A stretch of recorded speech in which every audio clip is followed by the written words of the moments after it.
Nós estamos, caso você esteja nos visitando, não esteja consciente, nós estamos numa semana chamada Semana Rema, uma semana onde estamos apresentando uma degustação daquilo que é o Rema. Então, o Rema, tão sonhado Rema, chegou em Campo Grande. Aqueles que não podiam fazer por causa da distância, aprove a Deus promover para você essa facilidade. O Rema é um curso de 2 anos, onde você vai aprender verdades poderosas que vão transformar a sua vida. Nós ensinamos o Rema, nosso material didático é a Bíblia. Nós usamos a Bíblia para ensinar aquilo, trazer para você uma revelação mais profunda daquilo que Deus tem para nós. Nós temos em torno, são quantas matérias ao todo? 24 matérias. E essas matérias, elas variam muito, tanto naquilo que no seu conteúdo, como também nas suas características.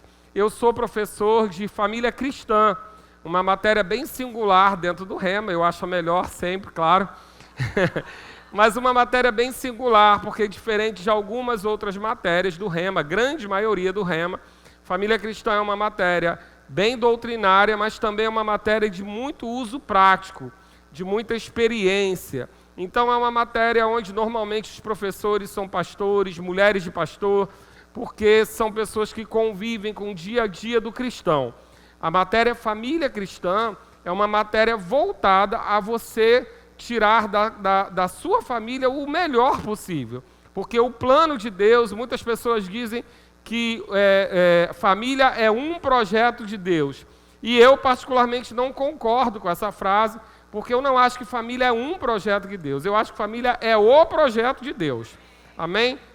Óbvio que todo professor vai puxar a sardinha para o seu lado, e nós não temos nenhuma pretensão de que hoje você aprenda tudo sobre família, porque no Rema você vai ter, são 14 aulas distribuídas em 7 dias, 2 tempos em cada dia, onde você vai poder aprender muito, detalhadamente sobre muitas coisas. Quando falamos sobre família cristã, nós falamos desde a base, que é a criação do homem e da mulher, nós falamos sobre casamento, falamos sobre divórcio, falamos sobre adultério, falamos sobre pornografia, falamos sobre sogra, sogro, avô, avó, tudo isso está englobado na aula de família cristã, embora nós vamos entender um pouco hoje que família, o núcleo familiar, ele consiste basicamente no marido, na esposa e nos filhos. Mas todo esse relacionamento que envolve uma vida familiar é tratado. E, queridos, deixa eu dizer, é impressionante. A Bíblia tem texto para todas as situações. Pensa aí, cunhado, tem. Sogra, tem. Sogro, tem. Quem adultera, tem. Quem sofreu adultério, tem. Você tem todos os exemplos bíblicos para se comportar em cada situação familiar que você vai viver na sua vida. Então, deixa eu dizer uma coisa, você não tem como pegar Deus de surpresa. Amém, queridos? Deus não foi pego de surpresa, porque foi Ele que planejou esse negócio. Então, eu quero que você fique comigo, a gente vai, na medida do possível, sintetizar um pouco do que é essa matéria, família cristã. Diferente de algumas outras matérias, onde se consegue fazer um resumão, família cristã não dá para fazer um resumão, porque cada dia se trata de um assunto. Um dia só para o solteiro, outro dia só para os casados, outro dia a gente fala de separação e divórcio sobre a luz da palavra. Então a gente fala sobre filhos com pais, pais com filhos. Então são muitos assuntos, e eles são assuntos que se desmembram para que a gente chegue no objetivo final. Eu posso dizer para você que, como toda matéria, família cristã ele tem um versículo-chave. Toda matéria tem um versículo-chave.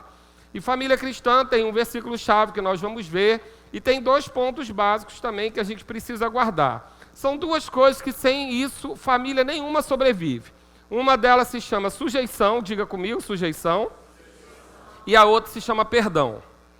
Se não houver na nossa família sujeição e perdão, dificilmente essa família vai prosperar. Então, nós vamos entender um pouco hoje de quem é essa ideia de família, ok? Família é o projeto de Deus. Então, essa matéria ela vai tratar sobre a família, não do aspecto do mundo, como o mundo vê família, mas do aspecto de como Deus vê família. Porque, afinal de contas, quem criou a família foi Deus. E se Ele criou, o manual de instruções é dele. Amém? Então, nós vamos estar aprendendo um pouco sobre isso.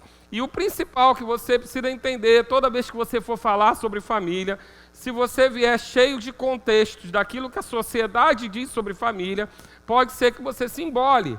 Porque família, na realidade, vai ser mexido pela cultura, vai ser mexido pelos tempos, vai ser mexido por muitas outras coisas. Mas você sabe que Deus, Ele está sempre à frente daquilo que o homem ainda descobriu. Então, quando nós pensarmos em família, por isso o nome família cristã, é uma família segundo o que a palavra diz tratar sobre família. Amém? Não adianta a gente tentar vir para uma aula de família cristã com os conceitos do mundo. Nós temos que realmente renovar a nossa mente, fazer aquela lavagem cerebral boa com a água da palavra, tirar a lixarada toda que a gente viu, muitas vezes esquecer como era na nossa casa, porque nem sempre nós temos uma boa referência familiar, muito pelo contrário, grande parte das pessoas tem uma referência familiar negativa, independente de vir de lá cristão ou não. Algumas coisas ao longo dos anos elas foram muito emboladas. E, como nós sabemos, as referências da palavra é aquilo que nos baliza. As referências da palavra são o que nos balizam. Porque são essas referências que nos garantem que a gente não vá para nenhuma vala de exagero, ou a vala de uma mentira ou outra, que a gente ande no caminho, na verdade, na vida, no foco que é Jesus. Então a gente precisa realmente ter o nosso coração liberado para entender o que a palavra diz. E eu gosto muito de tratar que nós não vamos entender família se a gente não for procurar no manual do fabricante. Se a gente não for procurar, ou hoje, como se fala, né, no tutorial, que dá no mesmo, amém? Você, um tutorial ou um manual, você vai saber como funciona aquele equipamento. Então, eu costumo dizer que existem coisas que podem parecer ser semelhantes, mas elas não são. Eu gosto de dar o exemplo por exemplo, de um iPhone falsificado. O iPhone, você consegue comprar um iPhone falsificado. Você crente não vai comprar, mas você pode achar. Amém? Crente não compra falsificação. Amém? Fica a dica, hashtag. Porque toda falsificação tem algum falsificador por trás que você não vai patrocinar. Fecha parênteses, volta para cá. Então, quando você encontra um iPhone falsificado, ele vai ter a aparência de iPhone, ele vai ter a tela de iPhone, ele vai ter lá escrito iPhone, mas quando você for mexer nele, lá por dentro ele é Android. Porque não se consegue ainda falsificar o sistema dele. Então a mesma coisa é família. A gente pode inventar 1000 maneiras de família, que vão ter jeito de família, cara de família, mas o funcionamento, quando chegar, não vai ser exatamente aquilo que Deus colocou. Então nós precisamos entender que existe um fabricante. Deus é o fabricante, foi Ele o criador, a ideia veio dele, amém? E como Ele queria que a gente funcionasse bem, Ele deixou para nós um manual de instruções, amém? Ele deixou o manual pronto, então se você quer saber como a sua família tem que andar, não vá perguntar a mamãe, papai, tio, vovô, você vai perguntar ao fabricante, porque nele tem garantia. E já Deus conhecendo que o homem nem sempre gosta de ler muito. Quem aqui já comprou um aparelho eletrônico e nunca leu o manual? Gente, o resto vem aqui impor as mãos sobre mim. Mas, já conhecendo, os fabricantes já sabendo de que as pessoas são assim, o que eles fazem? Lá no iniciozinho, ele coloca o manual básico do básico, geralmente com desenho, que é para você saber pelo menos se é 220 ou 110, aquelas coisas básicas. Deixa eu dizer uma coisa para você, querido. Se você é nascido de novo, tu é 220. Porque quando você recebeu o Espírito Santo, você não é mais de 110. O que acontece? Nascido de novo, funciona em 110? Funciona, querido, mas é lento. Quando liga um nascido de novo em 110, ele até funciona, mas ele fica mais lento. Agora, deixa eu dizer, querido, se não é nascido de novo, não briga com a unção do Senhor não, porque queima. Amém? Então, você é 220, querido. Você já está em outra voltagem. Então, quando nós já entendemos isso, você já ajuda muito você saber em que voltagem você anda. Muito lugar você não vai entrar mais. Muita associação você já não vai fazer. Muita perda de tempo você não vai ter com gente que não vai te levar a lugar nenhum. Lugares que não vão te levar a lugar nenhum. Nunca mais você vai perguntar ao pastor se tem problema pular carnaval, porque você é 220, querido. Amém, querido? 220 não fica funcionando em qualquer tomada. Porque senão fica lento. Não vai morrer não, mas fica lento. Perde tempo. Então, o manual básico fala sobre isso. E Deus deixou para a gente o manual básico. Gênesis 1, 2 e 3. Se você ler Gênesis 1, 2 e 3, você já entende família. Você já vai entender qual é o projeto de Deus para a nossa vida. Então, o fabricante deixou um manual de instruções, ou um tutorial, e esse manual, o auxílio desse material para a sua família, ele vai te dar uma coisa chamada garantia. Às vezes as pessoas não entendem, porque as pessoas têm mania de dizer que Deus é o responsável por tudo, né? A minha esposa gosta de brincar sobre essa coisa de dizer que Deus está no controle. Você está lá, resolve a sua vida inteira, aí quando dá errado, fala, Deus está no controle. Querido, tu errou, você conserta. Amém? Deus te deu livre-arbítrio. Deus não está no... Se ele quisesse ter controle, querido, não tinha nem igreja. Estava todo mundo aqui flutuando. A gente já está na igreja porque é uma recalchutadora. Porque já deu ruim em algum lugar. Porque o controle é nosso. Mas quando nós andamos dessa maneira, quando nós trazemos a nossa família segundo o manual, o que acontece quando você segue o manual? Se der errado, você está na garantia. E olha quem é o seu fornecedor. Então não tem como dar errado não, querido. Amém? Quando você tem essa garantia, ainda além disso, Deus ainda promoveu uma coisa para você. Uma coisa chamada assistência técnica autorizada. Eu acho lindo assistência técnica autorizada. O que é assistência técnica autorizada? É o único lugar que conserta você. Geralmente tem uma plaquinha na frente assim, eu sou o caminho, a verdade e a vida, ninguém vai ao fornecedor senão por mim. Então, se você for nesse, está garantido que vai dar certo. Então, tem algum problema? Convida Jesus para o casamento. Porque a água vira vinho, querido, não tem erro. Então, tem assistência técnica garantida. Ainda assim, ele ainda colocou mais uma coisa. Você pode ter downloads e baixar programas através do Espírito Santo. Todo dia você baixa programa novo. Todo dia você faz download. Então, querido, fica fácil da gente viver aquilo que o mundo diz que é difícil, porque para eles é difícil. É difícil. Sem manual, sem garantia, sem assistência técnica, sem poder baixar aplicativo, fica difícil. Agora, para a gente está em outro nível, querido, 220. A gente está funcionando de outra maneira. Amém? Então, quando a gente entende isso, as coisas começam a ficar mais fáceis. A gente começa a trabalhar de uma maneira mais fácil. Eu tenho um testemunho com a minha esposa, quando nós casamos, nós sempre fomos muito amigos. Nós brigamos uma vez no namoro, durou mais ou menos umas 4, 5 horas. A gente sempre foi muito amigo, sempre compartilhou. Eu sempre tive muita preguiça de brigar. Eu sempre achei que dava muito trabalho, né? E aí a gente sempre chegou a acordo. Hoje em dia é até um pouco diferente, que eu tenho que resolver tanta coisa, mas naquela época a gente era jovem, eu falei, vamos perder tempo brigando. E o povo quis fazer reconciliação, é bom, eu acho trabalhoso. E aí a gente sempre se deu muito bem, mas quando a gente casou, ela veio de uma cultura, eu vim de outra. Ela veio de uma casa onde ela era filha única. Você sabe que filho único não corta o queijo com a fatia certa, né? É só ele, querido, ele tira a melhor parte. Que sobrar, sobrou. Eu fui criado numa casa com 5 irmãos. Para tirar o arroz tinha estratégia. Porque o arroz não podia tirar por cima, porque o último ia comer só a raspa, tinha que cavar pelo lado. Tinha jeito de cortar o queijo, jeito de cortar o pão, escala para comer o bico do pão, porque não era pão francês, era bisnaga. Então tinha escala da semana, segunda, terça e quarta eu podia comer bico. Coxa da galinha, porque não vendia parte separada, só vendia inteira, era escala do domingo. Tinha domingo que a coxa era minha, tinha domingo que a coxa era do irmão. E ela veio, ela era filha única. Então era tudo muito diferente, a gente teve que ajustar um monte de coisa. Queridos, e no início teve uns arranhadinhos normais do início de casamento. Primeiro ano de casamento é ano de ajuste, amém? Se você estava aqui em 2013, você sabe o que é isso.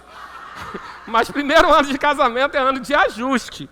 E a gente estava com algumas coisas, e tinha aquela história, na minha casa é assim, na minha casa é assado. Querido, deixa eu dizer uma coisa, a melhor coisa que tem numa discussão familiar é você falar como a Bíblia diz. Tira o seu, tira seu pai, tira sua mãe, tira a família toda da jogada e fala o que Deus diz sobre isso.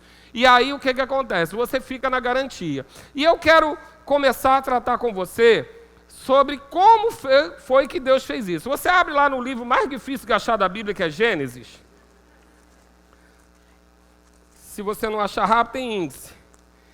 Lá em Gênesis, no capítulo 1 e 2, Deus vai nos mostrar a criação. E pastor, por que isso é importante em relação à família? Querido, quando a gente entende como Deus criou as coisas, fica tudo mais fácil. Tudo fica mais fácil, porque você não tem eu acho, eu penso, tem que ser desse jeito, mas as pessoas estão falando isso, não, isso é antigo, isso é novo. Não, a gente vai olhar lá como Deus criou. E se você perceber bem, lá em Gênesis 1 e 2, mostra a criação do ser humano. Mas leia lá comigo Gênesis 1, 26. Gênesis 1, 26, ele já é um versículo que a gente pode ficar pregando aqui a noite toda. Mas diz assim, também disse o Deus, vou fazer o homem à minha imagem conforme a minha semelhança. É isso que está na sua Bíblia? Não, querido. Ele diz, façamos o homem à nossa imagem e semelhança. Deus estava sozinho? Não, Deus estava em família. Deus estava em família, criando o homem como? A imagem deles, em família. Então Deus não criou o homem sozinho. Deus criou a família dentro dele. Façamos o homem como? A nossa imagem, a nossa semelhança. 3 unidos num só propósito. Pai, Filho e Espírito Santo estavam lá no dia da criação. Estavam reunidos, estavam planejando junto aquilo que ia acontecer. Quando cria a árvore, quando cria o mar, é Deus falando, haja luz, haja isso, haja aquilo. Agora, quando vai falar do homem, ele para e fala, façamos. Nós vamos perceber na criação, por exemplo, no início, que os 3 tinham funções diferentes. Deus estava criando, lançando a palavra, que nós sabemos que é Jesus, e o Espírito pairava sobre as águas para realizar. Tinha o Criador, a palavra que leva a criação, e o executor, que é o Espírito Santo. Os 3 estavam em 3 funções distintas. Mas quando vai criar o homem, para tudo. Façamos o homem a nossa imagem, a nossa semelhança, habitando em unidade, habitando no lugar com o mesmo propósito. Façamos esse homem.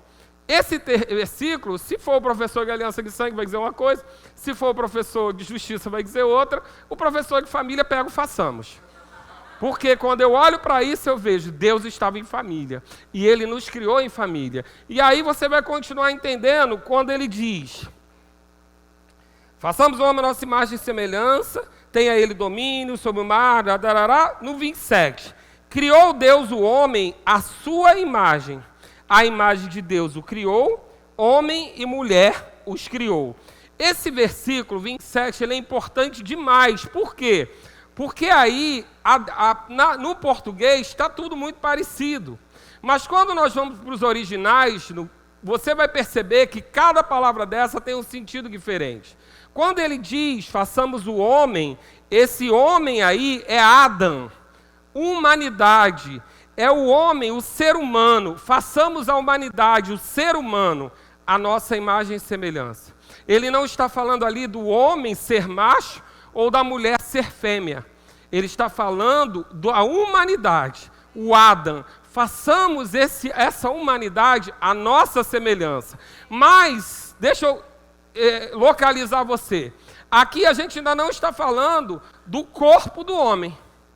Porque quando Deus diz, façamos a nossa imagem e semelhança, Deus é o quê? Espírito. Então ele está criando o quê? Espírito. Só lá na frente, no próximo versículo, é que ele vai dar corpo. Por enquanto, ele está falando do Espírito. E ele diz, façamos o homem a nossa imagem e semelhança, e aí ele continua dizendo, a imagem de Deus o criou. Criou como? Homem e mulher. Aí são duas palavras diferentes. Zacar, que é macho, e Gebá, que é fêmea. Então Deus criou a humanidade, a imagem e semelhança deles, da Trindade, mas ainda em espírito, ele já separou macho e fêmea. Não foi só quando ele criou o corpo. Nesse momento, ele já fez distinção de macho e fêmea. Por isso, querido, que crente fica tão ofendido com essa história de gênero. Porque é como se Deus tivesse surtos, né? Não, errei o corpo. Não, querido, essa fábrica é organizada. Ah, não, eu criei aqui um homem, mas eu peguei a alma e botei de mulher. Não, querido, que bagunça é essa? Lá no céu não está com essas crises, não, de falta de profissional da área, não. Lá no céu ele sabe exatamente como ele está criando, porque ele cria dentro dele. Ele criou o homem, macho e fêmea. Somente depois, mais lá para frente, é que a gente vai ver a criação do corpo físico do homem. Lá no versículo 2, 7.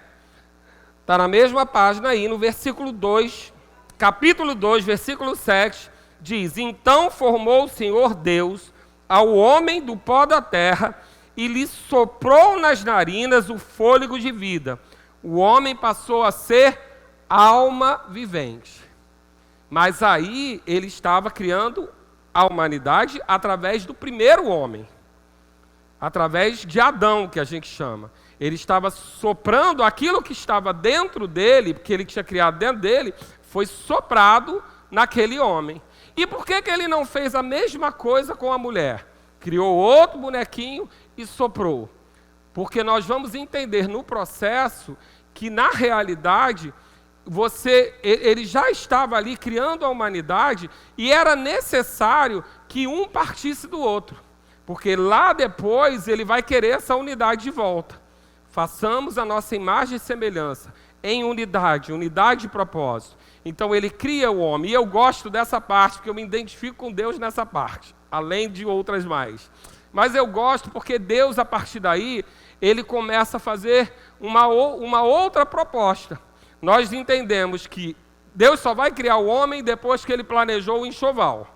6 dias de enxoval. Amém? 6 dias ele criou tudo para favorecer o homem. Mas depois, no 6º dia, ele cria o homem. Alguém disse por aqui que criou no 6º dia para não dar pitaco. E eu falei, bom, se criou a mulher por último, então é certo, que era para não interferir, né? Mas, voltando aqui, ele cria o enxoval todo primeiro. O homem não participa da criação. Deus, como um bom pai, prepara tudo. E aí ele cria o homem. Mas do homem para a mulher tem um intervalo que eu gosto muito. Porque Deus cria o homem e diz para o homem, guarda e cultiva o jardim. Deus não diz isso para a mulher, diz para o homem. Você tem que guardar e cultivar o jardim. E a instrução do fruto proibido? Dá para o homem, não dá para a mulher não. É para o homem que ele diz, olha, esse fruto não pode comer. Mas ainda assim, depois que ele já está trabalhando, porque ele estava ali guardando e cultivando. Cultivar era trabalho. Não era trabalho árduo, porque trabalho árduo veio com pecado, mas já era trabalho. Depois que o homem já estava trabalhando, depois que ele já tinha dito que era o homem que tinha que proteger o jardim, diga comigo, o homem protege o jardim. Deus pensou em tudo, querido. Já organizou lá desde o início. Ele já cria a mulher? Faz estágio. Vai dar nome para os bichos. Deixa eu ver se esse sujeito presta mesmo.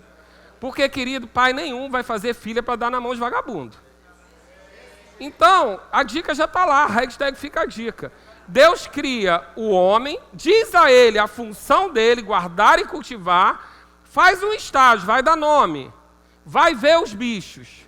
Querido, deixa eu dizer uma coisa, naquele momento que ele estava vendo bicho, ele viu o leão, mas ele viu o leoa também. Ele viu os casais todinho. E provavelmente o nome do jardim qual era? Éden. Éden significa o quê? Prazer. Ele viu muita coisa. Viu muita coisa. Ele ficou animado. Ele estava desejoso de uma parceira. Mas ele primeiro teve que trabalhar. Amém? E depois disso, porque qual é o problema do crente, às vezes, jovem? Pastor, tem que casar, que senão eu vou pecar.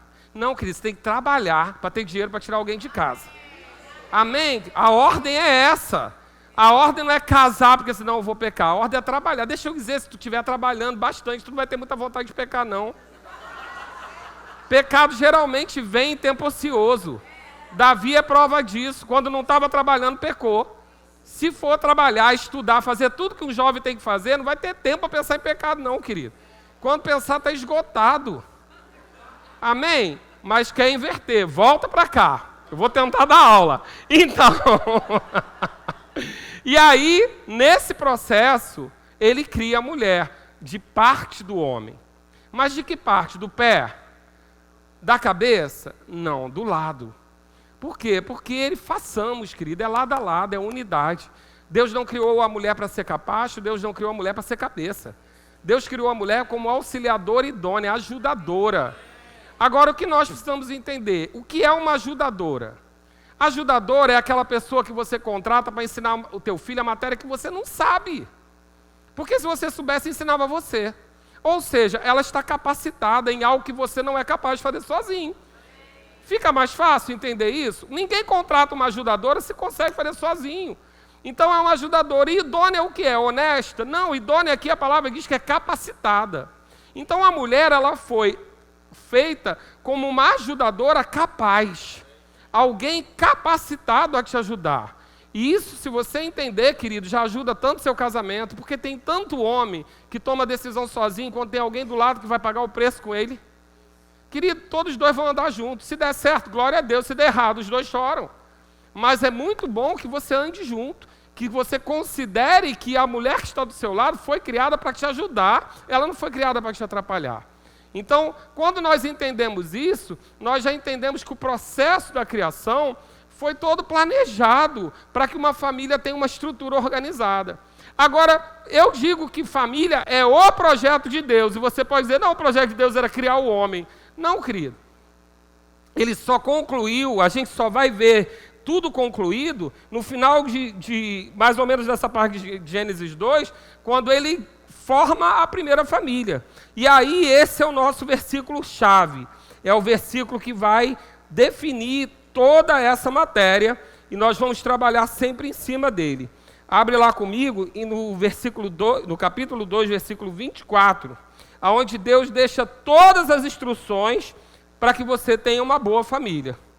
Por isso, eu gosto de ler com calma, mas a gente não vai ter tempo aqui, da animação, né? Porque eu vejo que tem gente que lê esse versículo 23 desanimado, né?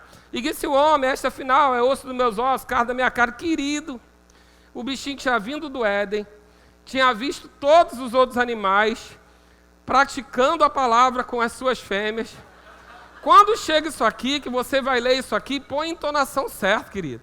Aqui ele já estava assim, meu Deus, essa afinal é osso dos meus ossos, carne da minha carne, vou chamar de varoa, por quanto de mim foi tomada. Querido, ele estava animado aqui. Ele estava aqui animado. Mas o que acontece aqui? Deus explica para ele a ordem do processo. Que animar todo mundo fica. Amém, querido? Se você tem saúde, você fica animado. Mas deixa eu dizer uma coisa, Deus explica para ele como é que funciona, como é que a banda toca. Aí ele explica aqui, beleza, tá jóia, tá animado, né? Então vou te explicar como é que funciona. Por isso, deixa o homem pai e mãe, se une à sua mulher, tornando os dois uma só carne. Pronto, organizou tudo para a gente. Quer casar? Tá animado com alguém? Joia, é lícito. Foi Deus que criou essa pessoa aí para você. Não escolheu exatamente, você que escolhe, amém? Mas Deus criou realmente que ele viu que não era bom que o homem tivesse só. Embora, abre parênteses, na aula de família cristã, você vai entender que ser solteiro é uma opção lícita. Amém, queridos? Um engano que derruba muita gente que pensa que é obrigado a casar. Não, você só é obrigado a casar se você não se segura. Se você não se controla, quer fazer sexo, tem que casar. Mas fora isso, se você lida numa boa e tem um chamado, algo na sua vida, você tem a opção de ser solteira e ela é lícita. Tem uma aula inteira para te dizer isso. E como você vive dessa maneira sem desagradar a Deus. Amém? Fecha parênteses. Então a gente está falando sobre Deus ter dado essa instrução. Agora perceba que a instrução tem uma ordem. Aí você pode dizer, foi na tradução. Não foi não, querido. Você vai ver esse versículo repetido infinitas vezes na Bíblia. Várias vezes em Efésios vai falar, várias vezes ele vai falar que é nessa ordem. Primeiro, deixa pai e mãe. Segundo, se une a outra pessoa e só então se torna uma só carne. O tornar-se uma só carne é a cereja do bolo, não é a base. É a cereja. Então ele está dizendo para esse Adão animado. Adão estava animado. Estava ali pronto para falar. Deus, deixa eu casar logo, senão eu peco. Mas não, querido, não era o caso não, porque ele ia casar. Agora, naquele momento, Deus está dizendo, mas tem uma ordem para esse negócio. Em primeiro lugar, você tem que deixar pai e mãe, ou seja, você tem que trabalhar, tem que ter seu dinheiro, tem que se sustentar, tem que ser capaz de resolver as coisas sozinho. A gente vai ver isso com calma. Depois disso, você vai se unir a uma pessoa, como? Em propósito. Você vai ter uma vida em unidade com alguém. E aí, se isso funcionar, você vai se tornar uma só carne com ela. Mas o que é que o mundo diz para você? Experimenta para ver se é bom se tornar uma só carne. Se depois se tornar uma só carne, tu se junta e depois você resolve se sair da casa do seu pai e sua mãe. Não, querido, está tudo errado. A ordem foi deixada bem clara. Então, qual é o versículo-chave dessa matéria? Esse versículo. Deixar o homem pai e mãe, unir-se à sua mulher e só depois se tornar uma só carne. Se o crente lesse esse versículo que está no manual básico, lá no início, na segunda página da Bíblia, a gente já poupava tanto problema. Porque Deus falou para o homem animado como é que funcionava. E aí a gente vai começar a entender que há um propósito nessa criação do homem. Queridos, deixa eu dizer uma coisa, o mundo vai dizer muita coisa, e nós vamos respeitar o que eles dizem e vamos amar todas as pessoas. Mas o propósito de Deus criar uma família tem duas características principais: ser a semelhança dele e multiplicação. Esses são os dois propósitos da criação de Deus para uma família. Reproduzir a ele mesmo, criar o homem à sua imagem e semelhança, vivendo em família, vivendo em unidade e multiplicando. Então, entendemos como foi o processo da criação, entendemos qual é o propósito original, que está lá em Gênesis 1:28, sede fecundos, multiplicai-vos, enchei a terra e sujeitai. Essa conexão do homem com a mulher, esse desejo de um por outro, quem criou? Foi o diabo? Não, querido, Deus. Quem criou sexo? Deus. Quem criou o prazer na relação sexual? Deus. O diabo não cria nada, ele não tem capacidade de criar nada, ele é só um deformador. Ele pega o que Deus criou e tenta deformar. Então, se você aprendeu que Adão comeu a maçã, primeiro que não tem maçã, se o homem pecou porque fez sexo, querido, tudo isso é bobagem, igual Papai Noel, igual Fada dos Dentes, igual Jesus nasceu pobrezinho em Belém, tudo isso é bobagem. Na realidade, o que nós vamos entender, Deus criou o homem, colocou ele num jardim chamado Éden de prazer. Deus criou o prazer, Deus criou o homem para ter prazer, sentir atração pela mulher, essa é a conexão que Deus fez. Agora, o que o pecado fez, deformou isso. Como o pecado deformou o trabalho era uma função do homem natural. Não era para ser dolorosa, assim como não era para ser doloroso a mulher ter filho. Com o pecado que entrou isso. Mas Deus criou o homem e a mulher para viver em família e em prazer. Então, toda essa conexão foi Deus que fez. E eu gosto muito, 1 Coríntios, do capítulo 11, do 11 ao 12, você não precisa abrir, diz: no Senhor, todavia, nem a mulher é independente do homem, nem o homem independente da mulher. Porque como provém a mulher do homem, assim o homem é nascido da mulher, e tudo vem de Deus. Então é Deus, essa ideia, essa formação de família, vem de Deus. E a família começa aonde? A família começa exatamente nesse momento aonde filhinho deixa papai e mamãe. Esse é o momento mais difícil da vida de todos os pais. Mas, querido, você só tem um filho e só tem uma família porque você deixou seu pai e sua mãe também. Essa é a base de Deus, e Deus não sabia disso. Deus não sabe o que é deixar um filho? Sabe, querido, Ele deu o filho dele por nós. Ele tem experiência suficiente para você nem gastar tempo com essa oração. Pai, não leva meu filho não. Primeiro que o filho não é teu. Se a gente entender isso, fica tão mais fácil. Deus não tem neto, querido. Deus não tem neto, Deus só tem filhos. Então você e aquele que você chama de seu filho é tudo dele. São filhos dele, que ele deixou você criar. Você é um mordomo que está educando na palavra, se você for inteligente. Mas na realidade, não há como esse desejo que é da nossa alma, da nossa carne, de que os nossos filhos sejam nossos. A Bíblia diz que eles são flechas. Flechas na mão de um arqueiro. A Bíblia não diz que ele é uma ferramenta que vai ficar com você para sempre. Flecha é para atirar, querido. Flecha não é para ficar com você, é para você lançar. Então, muitos casamentos eles vão ser abalados porque esse entendimento ele é corrompido por algo que parece bom, mas não é. É enganoso. E quando a gente vai terminar, você vai entender bem essa posição. Então, hoje nós vamos passar rapidamente sobre esses 3 aspectos. Deixar, unir e tornar-se uma só carne. Sendo que cada um deles eu gasto pelo menos 1 hora explicando na aula.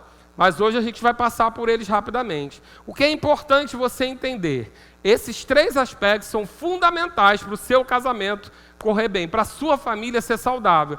Tanto se você é pai, quanto se você é filho, quanto os familiares que te cercam. Se esse entendimento for negligenciado, nós vamos ter problema em várias situações da sua família.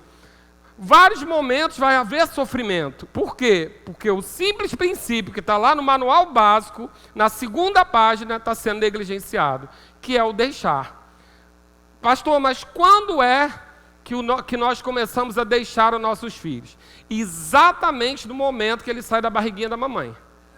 Naquele momento ali, você já começou a deixar. Você já cortou o cordão umbilical, tem gente que demora anos, mas é para cortar naquela hora, e a partir dali você vai acolher essa criança sabendo que a partir dali você vai começar a deixar. Eu costumo dizer, num prazo de uma matemática lógica, que o momento ideal são 3 meses para começar a Vera mesmo. 3 meses é a hora que sai do quarto. Eu adoro, porque sempre é animado quando eu falo isso. Pastor, da onde o senhor tirou isso? Queridos, deixa eu dizer uma coisa. Os 3 meses subsequentes ao parto da criança, normalmente, falando agora naturalmente, a libido feminina é muito baixa. Muito baixa. Quando você estiver pensando em alguma coisa, é tudo que ela não quer. Porque ela está, ou ela teve parto normal, ou ela teve cesárea. Se ela teve cesárea, ela está costurada.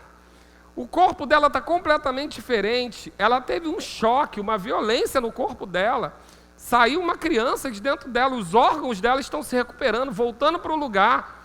Ela está amamentando. E a amamentação na televisão é lindo, às vezes ao vivo não é não.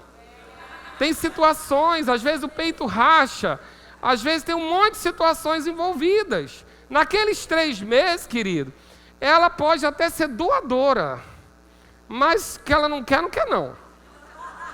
Você que vai casar já fica sabendo que esses 3 meses é para isso. Relaxa, porque ela tem uma criança mamando no peito dela de 3 em 3 horas, no mínimo, no máximo, né? Pensa se ela quer mais alguém. Não, querido. Família cristã é uma aula que a gente trata a verdade. Amém? É a verdade nua e crua. Então ela não quer. E você quer por quê? Sabe por que você quer? Porque você não está ajudando com a criança. Porque Deus pensou em você, marmanjão. Quando você pega uma criança no colo, automaticamente a sua testosterona baixa. Deus pensou em você. Se você estiver acompanhando a sua mulher na maternidade, trocando fralda, pegando criança, botando para rotar, a sua testosterona vai baixar. Por isso que não se leva a mamãe para casa, se o marido puder ajudar. Porque mamãe vai cuidar do neném e o marido vai ficar pensando em outras coisas. Porque lembra que a ociosidade pensa em pecado? Aí bota mamãe no quarto, neném no quarto, marido na sala, vendo televisão. Aí tá lá, você lá, costurada, com uma linha na barriga, com o busto, o peito inchado, e ele lá na televisão, vendo que não deve ver. Não, bota para dentro, chama para o jogo. Amamentou, arrota. Por quê? Você vai se acalmar, marmanjão. Você vai ficar tranquilo nesses 3 meses. Passados 3 meses, volta para o jogo. Como é que volta para o jogo? Bebezinho no quarto dele. Pastor, eu não tenho quarto. Bota uma cortina, divide, separa, faz qualquer coisa. Por quê? Criança não tem que sentir cheiro de sexo. E adulto não tem que sentir cheiro de golfo na cama. A sua cama é o lugar que você vai separar para fazer amor com o seu cônjuge. É o seu Éden, querido. E no Éden não combina com golfo. Então, muitos casamentos, eles vão acabar em que parte? Nessa. Por quê? 3 meses antes do neném nascer, a sua mulher não tinha posição.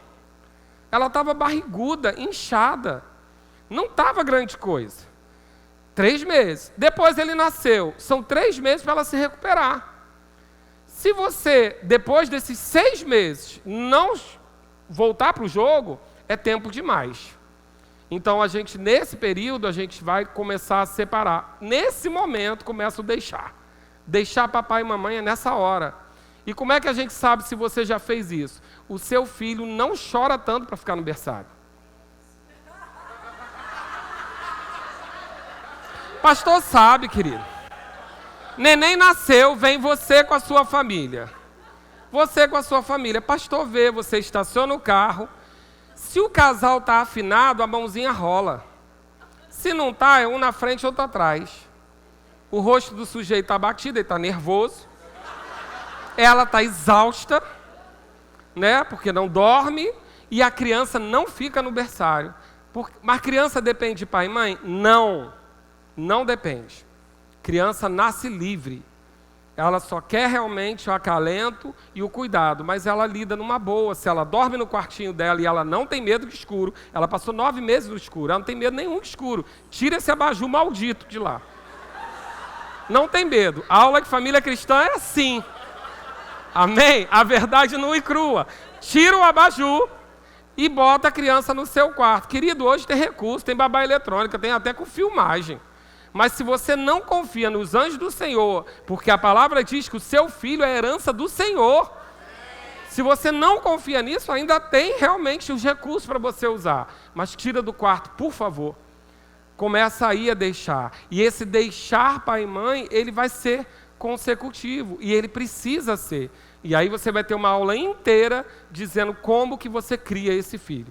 Amém? Uma aula inteira para dizer como é esse seu relacionamento. Mas você entendeu que existe um deixar. E o que é esse deixar para o casamento? Ele é financeiro, ele é emocional e ele é físico. Então, quando você casa, você precisa morar em outro lugar. De preferência que não seja nos fundos nem em cima. Que seja longe. Quão longe? E a gente brinca, nem tão longe que chegue com a mala, nem tão perto que vá de chinelo. Amém? Mas pastor, eu abandono os meus pais? Não, querido, você não abandona os seus pais, você segue a palavra. Se houver exceções que podem haver, do seu pai, de um familiar com uma enfermidade, com uma incapacidade de viver sozinho, ele vem para a sua casa. Porque ele já teve a família dele. E isso é muito difícil de entender. Mas, querido, deixa eu dizer, galinheiro nenhum tem 2 galos. Um galo mata o outro, querido. Galinheiro tem que ter um galo só. Então, na sua casa tem que ter uma cabeça, seu marido. Se estiver na casa de papai, a cabeça é papai. Se estiver na casa do sogrão, a cabeça é o sogrão. Esse homem nunca vai ter a autoridade que Deus deu para ele para guardar e cultivar. E se ele não tem essa autoridade, o que é que ele não tem de você? Admiração. Porque a mulher não admira esse homem que não é o galo. Então, esse processo, ele tem que acontecer. Esse deixar pai e mãe, ele tem que ser natural para o cristão. Tanto para o pai e a mãe. Queridos, eu tenho um filho de 20 e uma filha de 18. Para mim é fácil pregar isso? Não é não. Não é não. Adoraria que ficassem lá comigo sempre. Mas eu quero que eles cresçam e eu quero netos. E eu não quero cuidar dos netos. Eu quero ver os netos. Bilu e entregar, amém? Porque eu já eduquei 2, mas se vier eu vou cuidar com muito amor. Mas a ideia não é essa. Então, deixar é físico. Pastor, mas hoje se eu não morar em cima da casa do meu pai, se eu não morar, não vai dar. Querido, que seja por um tempo determinado. Estipula o tempo. Não construa muito se aquilo não estiver no seu nome. Porque é importante você saber que quando você casa, tudo que você constrói é para a sua família. Então, na casa do meu pai, o que eu construí? Será que quando eu morrer, meu pai vai aceitar que a minha esposa viva lá com outro homem? Pode ser que não. Então, é bom a gente pensar a verdade nua e crua. Porque foi Deus que falou, deixa pai e mãe. Então, nós precisamos deixar fisicamente. Se não for de imediato, mas que seja planejado. Deixa eu dizer uma coisa para você. É muito melhor um kitnet seu do que um quarto no palácio do seu pai. Muito melhor. Porque ali você vai ser o cabeça da casa. Ali a sua mulher vai ter autonomia. Porque, querido, quando mora em cima, atrás, embaixo, brigou, mamãe faz arroz. O arroz da mamãe é mais gostoso. Aí tem alguma coisa, desce, vem aqui. Vem que mamãe consola. Ainda mais se for mãe de homem. A sogra que é tão falada, geralmente, não é a mãe da mulher, é a mãe do homem. Que criou o bibelô. E agora não quer deixar que outra galinha cozinhe.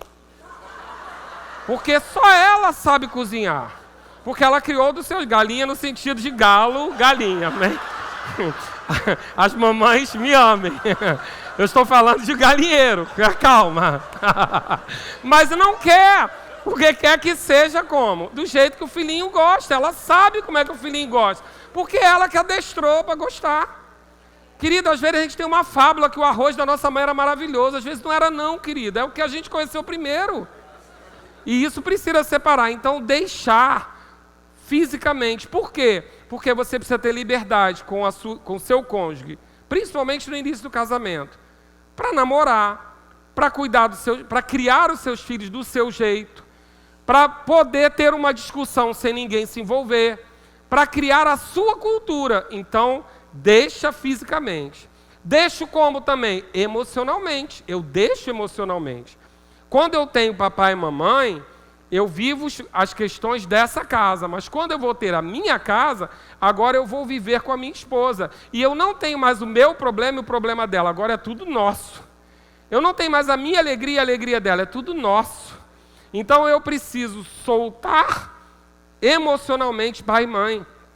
Eu não posso casar e todo problema que tiver ligar para casa para saber. Por quê? Porque você escolheu aquela pessoa. Amanhã você vai brigar, depois vai perdoar, está tudo certo. Seu pai e sua mãe não vão perdoar, não.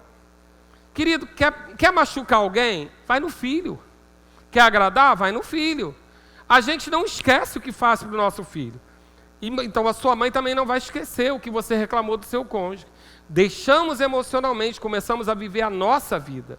Começamos a resolver os nossos problemas. E aí, querido, sem ser violência física ou abuso, o restante é dentro de casa que se resolve.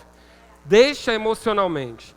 E o outro aspecto, deixar financeiramente. Ah, eu vou casar, mas papai vai me dar mesada. Funciona não, querido. Funciona não. Tem exceções? Tem. Você vai fazer um curso para um concurso. E durante um ano, seu pai vai ajudar. Não tem problema. Agora, dar mesada e bancar a sua casa, não funciona. Porque a Bíblia diz lá em Provérbios que você precisa se preparar para casar. A gente se prepara para um monte de coisa e acha normal. Se prepara para o vestibular, se prepara até para jogo de futebol. Mas para casar, a gente achou que casou, pode casar. Não, querido. Há uma preparação. E isso inclui o financeiro. Você precisa saber que quando você casar, você não vai viver a realidade dos seus pais. Você vai viver a nova realidade que você está agora. Na casa do seu pai, comia picanha e alcatra todo dia. Você vai comer o que se pode comer na sua casa. Amém, querido? Porque isso é um deixar financeiro. Um homem não vai conseguir impor na sua casa o seu papel de cabeça se ele recebe mesada do papai. E nem essa mulher vai respeitar se ela recebe mesada do papai também. Porque a função de provedor é desse cabeça. Em qual realidade? Na que você tiver. O pai pode presentear? Pode. Ajudar? Pode. Agora, sustentar? Não. Deixar é financeiro. Então você deixa fisicamente, você deixa emocionalmente e você deixa financeiramente. Você me ama ainda? Como você deixou fisicamente, financeiramente e emocionalmente, o que você vai fazer agora? Unir a sua mulher. Como? Da mesma maneira. Você vai se unir fisicamente, financeiramente e emocionalmente. Então, agora você vai morar na mesma casa e dormir no mesmo quarto. Ah, pastor, mas é tão moderno cada um na sua casa. É a invenção do cão. Porque a Bíblia fala para você deixar pai e mãe e se unir à sua mulher. Tem que ter o dia a dia, tem que ter a responsabilidade, tem que ter a divisão, tem que ter o compartilhamento das coisas. Você tem que viver junto. A Bíblia diz que o homem ele deve ter esse discernimento das coisas do lar. Ele não está dizendo que você tem que ser o responsável pela casa. É natural que a mulher administre melhor uma casa. Mas esse discernimento, o ajudar, o estar junto, o fazer a parte pesada, é preciso que esteja junto. Então, fisicamente, vai estar junto. E emocionalmente, queridos, essa é a parte mais difícil. Para muitos casais. Tem muito homem que casa e para comprar um carro liga para o pai. Para tomar uma decisão, liga para o pai. Você não vai tirar o conselho e a sabedoria dos mais velhos, você sempre vai considerar. Mas a decisão é com quem está dividindo a vida com você. Você passa a tomar decisões com quem está dividindo com você. A unidade, ela vem também emocionalmente.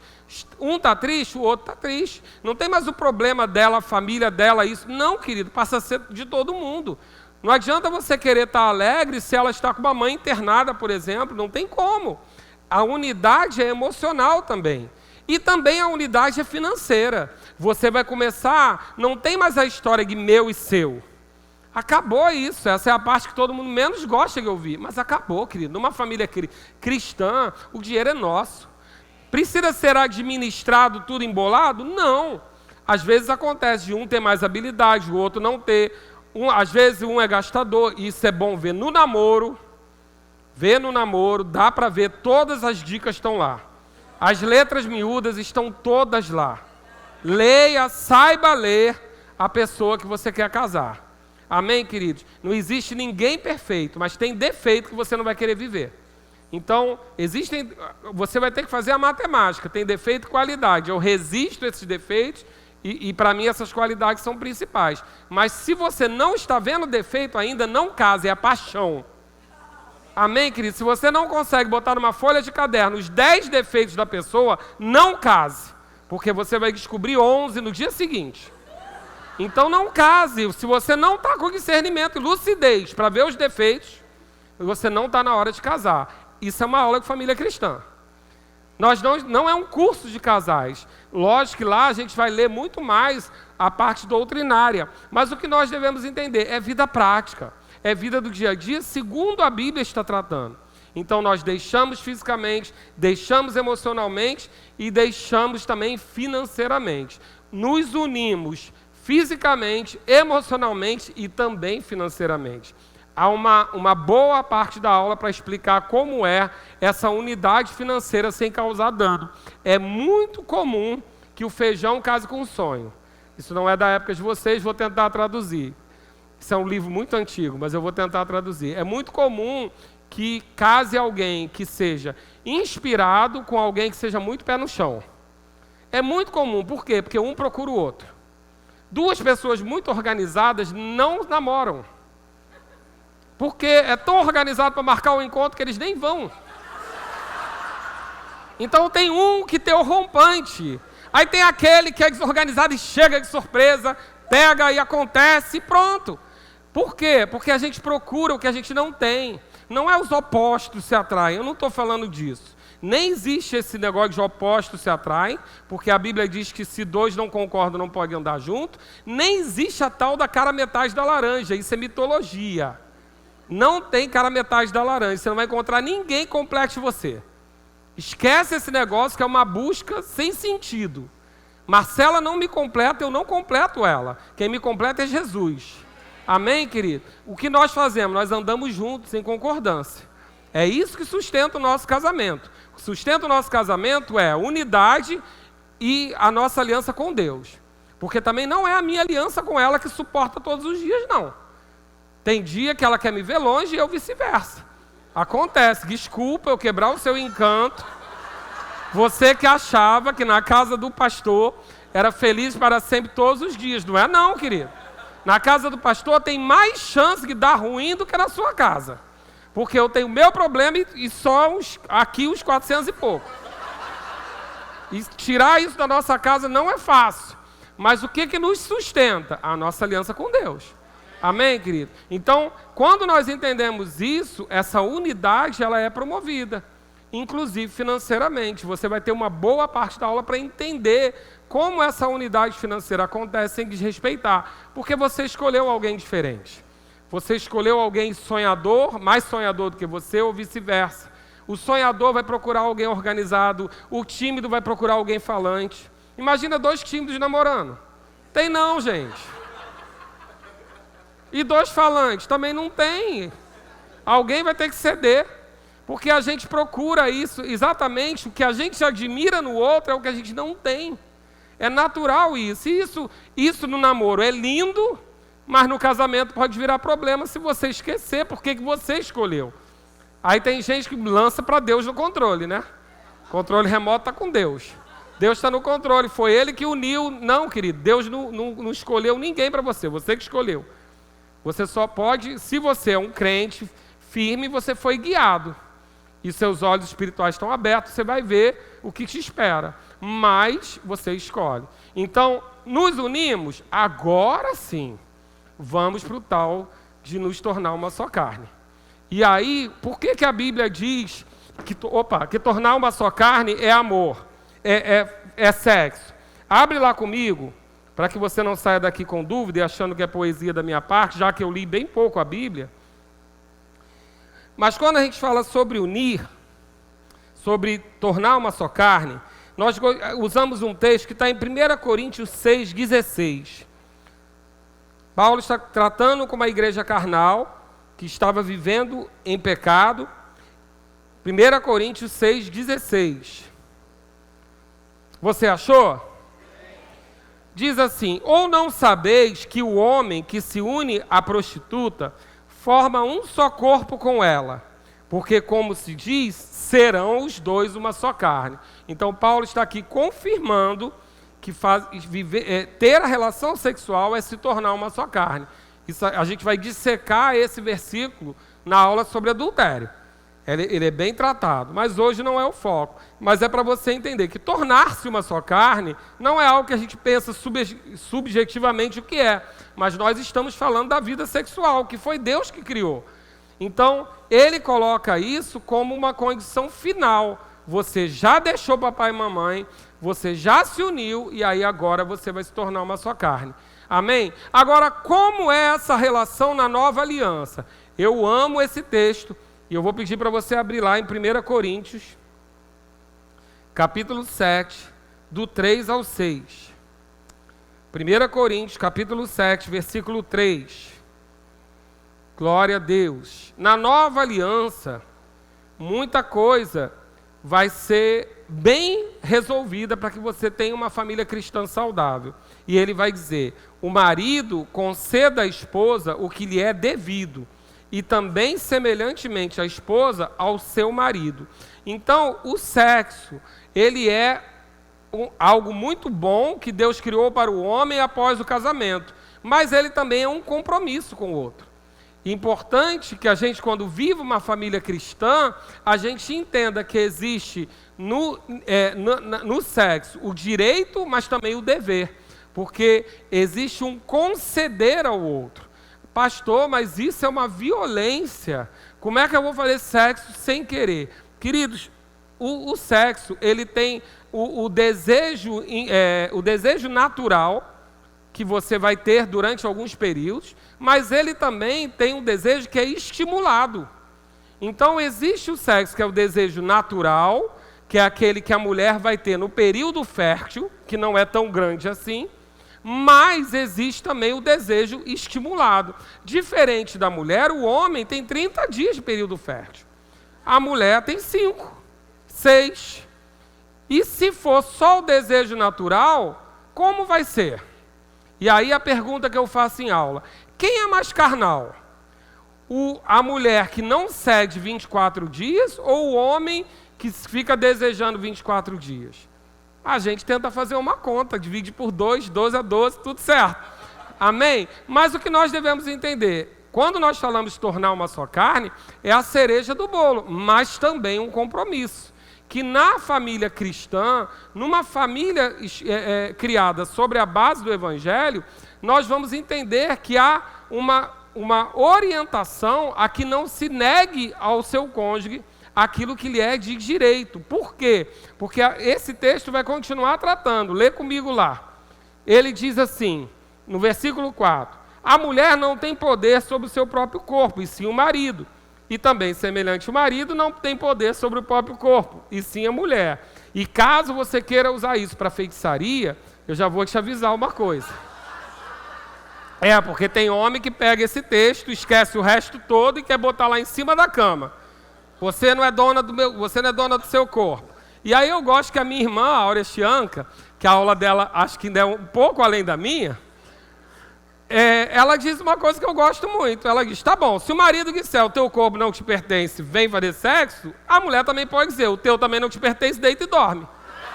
Então, querido, não usa isso para feitiçaria não, tá bom? Então, na realidade, aqui ele está dizendo que quando nos casamos e nos tornamos uma só carne, nós somos um só. Então, nós temos também o direito, lembra que você queria muito? Você estava no culto dos jovens ouvindo, não faça, não faça, não faça. Aí depois você vem para o culto de casais e a gente diz, faça, faça, faça. Por quê? Tudo na vida tem tempo certo. Qual é o problema? Quando não pode, quer, e quando pode, não quer. Não, querido, a gente tem uma aula explicando você para querer. A gente vai lembrar você daquilo tudo que você gostava e você esqueceu. Amém? Você solteiro sonhava com paredão, agora tem 4 paredes no teu quarto. 4! Você não usa nenhuma, deita. Não, querido. A gente vai lembrar tudo a você. Amém? Glória a Deus. Então, essa é uma aula de família cristã. É um pouquinho diferente de doutrinas básicas, né? Glória a Deus. E aí ele continua. Não vos priveis um ao outro, salvo talvez por mútuo consentimento, por algum tempo, para vos dedicardes à oração e novamente vos ajuntardes. Está escrito aí no versículo 5 da sua Bíblia, para vos dedicar à Netflix? Está escrito aí na sua Bíblia, para dedicar ao jogo de futebol? Não, querido. É mútuo consentimento para se dedicar à oração. Olha como Deus é mais espiritual que você. Porque você achava que você mandava na espiritualidade, mas não. Ele está dizendo que a única maneira de você não ter uma vida sexual saudável é se você estiver dedicado a um tempo de jejum em oração. Porque jejum sem oração não é jejum, é greve de fome. Amém, querido? Para todos os lados. Se você não separa o tempo para colocar em oração, isso não é jejum.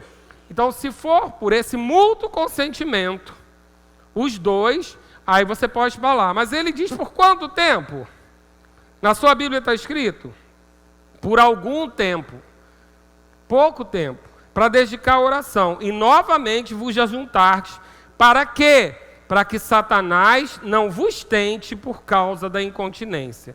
E isso vos digo como concessão e não por mandamento. Ou seja, quando nós nos casamos e negamos o nosso corpo um ao outro, nós estamos colocando o outro em tentação.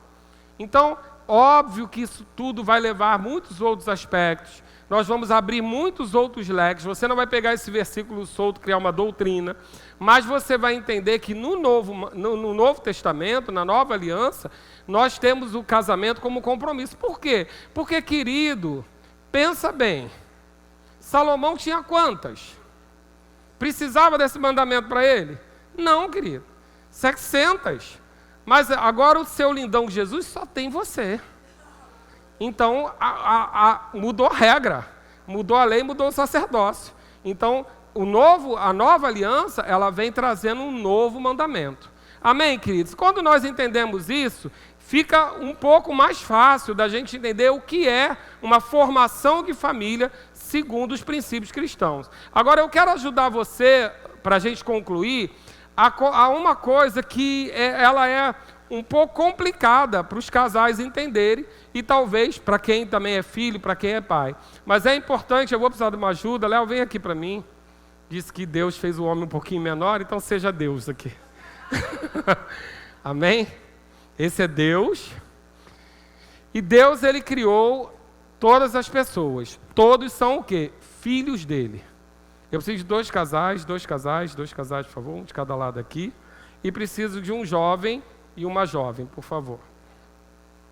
Fica aí. Cada casal fica aqui nesse segundo degrau. Aqui no segundo degrau. E eu preciso de um jovem e uma jovem. Eu posso chamar pelo nome, se você preferir, ou você pode se oferecer. Eu estou sem óculos, eu não sei nem quem está aí. Mas amém. Vem um jovem? Meu Deus. Vem, filhão. Glória a Deus. Uma jovem. Vem uma solteira, de preferência. Vou chamar, hein? Ahá, olha aí. Aqui nesse bolo tem alguém. Vem aqui, Amanda, vem. Pronto, eu estou enxergando. Não estou enxergando quase nada. Tá bom. Mas vamos lá. Vocês ficam para lá. Deus, que criou todas as coisas. Ele criou todas as coisas. Ele é o pai de todos, inclusive daquele que você chama de seu filho. Ele cria os casais, separou um casal aqui, um casal ali. E esses casais, eles têm um filho para lá, um filho para cá, no degrau de baixo. No degrau, é isso, no degrau de baixo. Por que eu estou pedindo para você entender no degrau? Porque, querido, essa é a ordem de prioridade, essa é a ordem de honra na nossa vida. A ordem de honra na nossa vida é primeiro Deus. A mulher, ela vai ser submissa ao seu marido, desde que o marido não faça ela pedir nada que seja contrário à vontade de Deus. A Bíblia diz para a mulher ser submissa ao seu marido, sim, mas nunca contrariando a palavra de Deus, nunca contrariando a vontade de Deus. Mas ele cria nessa posição, Deus, pai, mãe e filho. Por que é essa ordem? Porque os filhos não estão aqui nesse lugar de honra. E isso é a parte difícil de entender. Porque o mundo vai dizer para você, marido vem e vai, mas filho é um só que eu tenho. Não, querido. Não é assim que funciona em Deus, não. A ordem de honra na nossa casa, ela começa primeiro Deus, depois pai e mãe e terceiro lugar filho. Quando a gente entende isso, a gente já desconstrói algumas coisas que o mundo diz para a gente fazer. Porque se essa posição for mantida, o que acontece? Vamos manter marido e mulher, vão ser bons pais e boas mães. Querido, me responda uma coisa. O que um filho pode desejar mais? O que ele mais deseja na vida dele? Quais são as pessoas que ele mais ama? Pai e mãe. Ela vai ser feliz se o marido trata mal a mãe dela? Não. Ela vai ser feliz se ela vê a mãe tratando mal o pai dela? Não. Então não tem brinquedo no mundo, salário, escola que você dê para um filho que seja mais importante do que a honra que você dá ao seu cônjuge. Para ele. Agora, quando você troca, desce aqui, desce Flávio e sobe você. Isso. Quando você faz essa troca e o seu filho vai para um lugar de honra na frente do seu cônjuge, vai parecer lindo, você vai até ter o sentimento de que eu amo demais, eu estou fazendo bem para ele. Mas pensa bem, essa filha vai estar feliz de ver a mãe dela rebaixada? Não, querido. Qual era o pior pesadelo de qualquer criança? A mãe morrer. Pior pesadelo que uma criança pode ter. Porque ela quer a mãe. Senso de pertencimento. Então, essa posição, quando ela é trocada, e troca agora, Flávia sobe, desce, Alex. Quando essa posição é trocada também, e o marido vai para uma posição inferior de honra, a gente também começa a ter dano. Por quê? Porque a referência da Amanda acabou. Qual a referência que a Amanda tem para procurar um marido para ela? Nenhuma. Marido para ela é alguém rebaixado. Aí vai explicar muitas outras opções que ela pode ter. Muitas outras coisas que você pode estar perguntando, Deus, por que aconteceu? Pode ser por essa inversão aqui. Porque para essa filha, homem não tem valor. Ela só tem valor a mulher. E isso pode confundir a cabeça dela. Então essa posição, conserta para mim, não troca. Se você assimilar essa posição, Deus, seu cônjuge e seu filho, você já vai fazer o seu casamento andar com muito mais saúde.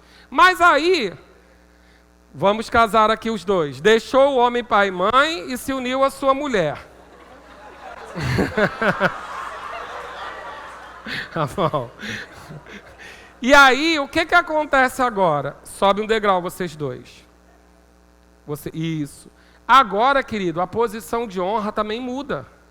Porque agora, esse filho aqui não deve mais obediência a esses pais. E essa filha aqui não deve mais obediência aos pais. A obediência agora é de um com o outro. E aí eles estão no mesmo patamar, o que também é uma bilola para muita gente.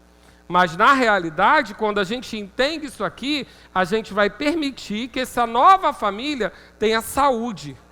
Porque se qualquer um dos dois estiver preso à obediência das famílias anteriores, eles vão trazer dano para o casamento.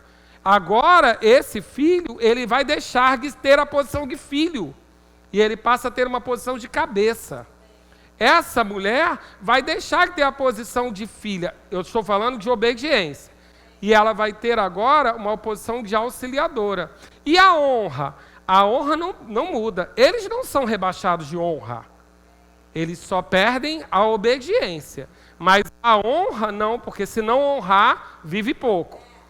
O princípio não vai mudar. Honrar pai e mãe continua, mas obediência... Deixou o homem, seu pai e sua mãe, e se uniu à sua mulher. Essa é a posição que a gente precisa estabelecer nas nossas famílias para elas terem saúde. Deus em primeiro lugar, nossos cônjuges em segundo lugar de honra, nossos filhos em terceiro lugar. Por quê? Porque os filhos não vão permanecer lá. Os filhos saíram, o lugar está vazio. E é assim que Deus planejou, mas foi formada uma nova família. Então, querido, quando a gente entende isso e a gente organiza isso na nossa cabeça, menos dano, você vai ser uma boa sogra, você vai ser um bom sogro. Porque você entendeu que agora você não tem mais, ele não deve mais obediência a você. Você entendeu que eles deixaram você, mas eles preservam o lugar de honra. Mas qual é o lugar de honra? Agora, a honra central é na família nova, porque isso é um núcleo familiar, pai, mãe e filhos. Esse é o núcleo familiar. Agora, os pais, eles se tornam familiares. Continua sendo a família dele, continua sendo a família dela, mas ele é tratado como familiares. Por quê? Porque ele já deixou o pai e mãe e se uniu aqui numa nova criação, numa nova família. Quando a gente entende isso, e a gente entende que os nossos filhos vão nos deixar dessa condição, não precisa deixar de honrar, não precisa deixar de amar, mas a honra agora, ela vai ser igualada, porém a obediência acabou. E agora eles são uma nova família com uma nova direção. Você consegue entender isso? Se a gente assimilar essa imagem, eu vou dizer para você, muitos problemas do casamento podem ser solucionados. Porque quando a gente não consegue fazer essa formação, e eu digo sempre, honre primeiro o abençoador e depois a bênção. Quem é o abençoador principal aqui? Deus. Desce vocês dois. Vai para frente das suas famílias. Quem é o abençoador do Alex para ele ter a filha? A esposa agora. Então, ela está em lugar de honra na frente da filha. Por quê? Porque ela é abençoadora. Ele só tem a filha porque tem ela. Então o abençoador está sempre na frente da bênção. O filho é a bênção. A herança que Deus deu, mas ele não pode estar no lugar de honra na frente deles, nem na frente de Deus. Porque se ele for para a frente de Deus, querido, é idolatria. Idolatria é feitiçaria. E aí, se você se livra disso, muita coisa começa a fluir. Então, seu quarto é lugar de honra para quê? Você e sua esposa. Lugar de honra. Filhinho, porta fechada, só entra se bater. E se puder. E com 4, 5 aninhos já entende que você diz, papai está namorando. Ele entende, fica tranquilo.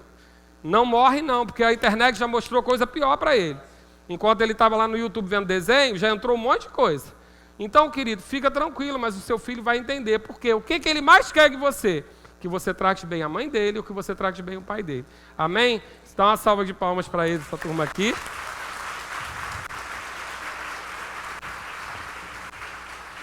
Então, como vocês podem ver, a aula de família cristã é uma aula bem prática. Amém? É uma aula que a gente vai te dar todos os versículos que embasam cada decisão que a gente está passando para você, mas é uma aula que você sai dali. Normalmente, os testemunhos são de mudança de vida imediato. Eu sei porque nessa primeira aula que eu falo para tirar o filhinho do quarto, na outra aula o marido já chega corado. Já muda, é impressionante, é quase um centro de cura. Porque já muda tudo, querido. Quando entende isso, quando entende essa dependência que não é saudável do filho, isso tudo vai ser ensinado na aula de pai com filho, filho com pai, na aula de marido e mulher, na vida do solteiro, na honra a seus pais, como os pais lidam com o filho, os familiares, tudo isso. Quando dá errado, que a gente trata também da parte quando dá errado, você vai ter a base bíblica para divórcio, você vai ter a base bíblica para que você, como lidar com as situações contrárias, como adultério, tudo isso a Bíblia nos ensina e você vai aprender nessa aula de família cristã. Amém? Glória a Deus! Você recebeu uma aula hoje? Eu espero que sim.